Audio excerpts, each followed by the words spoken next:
আসসালামু আলাইকুম ওয়া রাহমাতুল্লাহ। প্রিয় মুসলিম ভাই বোনেরা, যে যেখান থেকে শুনছেন একটু গুরুত্ব সহকারে শুনুন। দুনিয়ার শান্তি আসল শান্তি নয়, দুনিয়ার দুঃখ আসল দুঃখ নয়, বরং আখিরাতের শান্তি হলো আসল শান্তি, আখিরাতের দুঃখই হলো আসল দুঃখ। চাই এটা আপনার বোঝা আসুক আর নাই আসুক, এটাই সত্য, এটাই বাস্তব।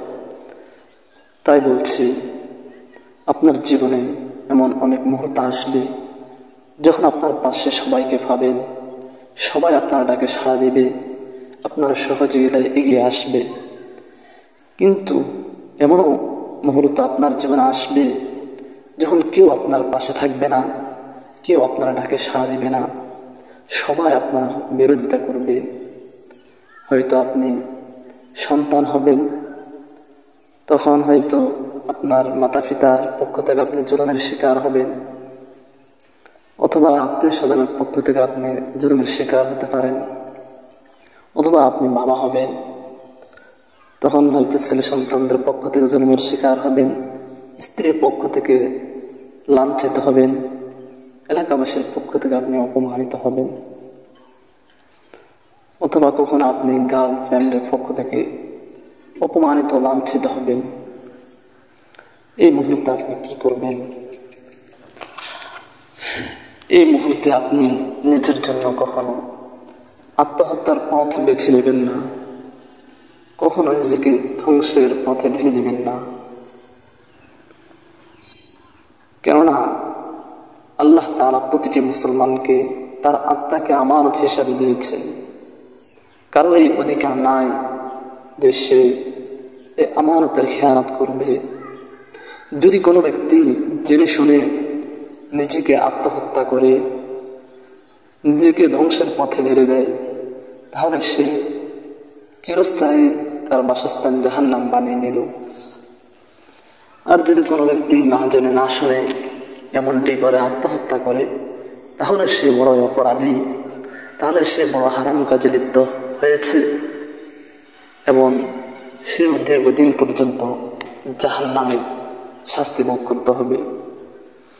কেননা মুসলিম শরীফে হাদিস এসেছে, হাদিস নম্বর 107, নবী করিম সাল্লাল্লাহু আলাইহি ওয়াসাল্লাম ইরশাদ করেছেন, মান কাতালা নাফসাহু বিহাদিদাতিন ফাহাদিদাতুহু ফি ইয়াদিহি ইয়াতাওয়াজ্জাহু ফি বাতনিহি ফি নারি জাহান্নাম খালিদান মুখাল্লাদান ফিহা আবাদা ওয়া মান শারিবা সামান ফাকাতালা নাফসাহু ফাহুয়া ইয়াতাহাসসাহু ফি নারি জাহান্নাম খালিদান মুখাল্লাদান ফিহা আবাদা ওয়া মান তাওয়াদ্দা মিন জাবালিন ফাকাতালা নাফসাহু ফাহুয়া ইয়াতাওয়াদ্দা ফি নারি জাহান্নাম খালিদান মুখাল্লাদান ফিহা আবাদা।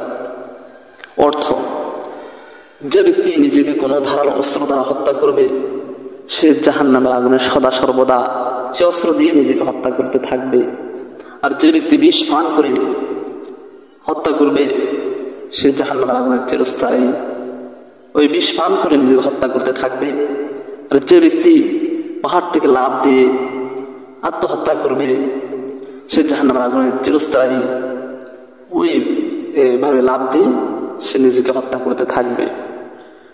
হাদিসের সারমর্ম হচ্ছে, দুনিয়াতে যে ব্যক্তি যে জিনিসের মাধ্যমে আত্মহত্যা করবে, নিজেকে ধ্বংসের পথে ফেলে দিবে, সে জাহান্নামের মধ্যে সর্বদা সেই আযাবের মধ্যে লিপ্ত থাকবে, সে শাস্তির মধ্যে লিপ্ত থাকবে। এই জন্য প্রিয় মুসলিম ভাই বোনেরা, এই মুহূর্তগুলো যখন আসবে তখন কখনোই নিজেকে আত্মহত্যা করবেন না, নিজেকে ধ্বংসের প্রতি ঢেলে দিবেন না। কেননা আপনি যে জন্য আত্মহত্যা করছেন, যে জুলুম থেকে বাঁচার জন্য আত্মহত্যা করছেন, সেটি তো আপনাকে এই জুলুম থেকে মুক্তি দিবে না। আপনি যে অপমান থেকে বাঁচার জন্য আত্মহত্যার পথ বেছে নিয়েছেন, সে আত্মহত্যা আপনাকে অপমান থেকে বাঁচাতে পারবে না, বরং আপনি তো তার থেকে মারাত্মক জুলুমের শিকার হবেন, তার থেকে বেশি আপনাকে অপমানিত হতে হবে। যদি আপনি আত্মহত্যার পথ বেছে নেন, আপনাকে চিরস্থায়ী জাহান্নামে থাকতে হবে। এই জন্য প্রিয় মুসলিম ভাই বোনেরা, কখনো এই সময়টুকুতে আপনি আত্মহত্যা করবেন না, নিজেকে ধ্বংসের পথে ঢেলে দিবেন না। যদি বরদাস্ত করতে না পারেন, বাড়ি থেকে চলে যান, অন্যত্র আশ্রয় নেন, বরং ধৈর্য ধারণ করুন, আল্লাহ তাআলাকে বলুন, নিজের ব্যথা, নিজের চাহিদাগুলো আল্লাহ তাআলার কাছে পেশ করুন। আল্লাহ তাআলা আপনাকে বিজয় দান করবেন, আপনি সফল হবেন ইনশাআল্লাহ। আল্লাহ রাব্বুল আলামিন আমাদেরকে উক্ত কথাগুলোর উপর আমল করার তৌফিক দান করুন। আমিন।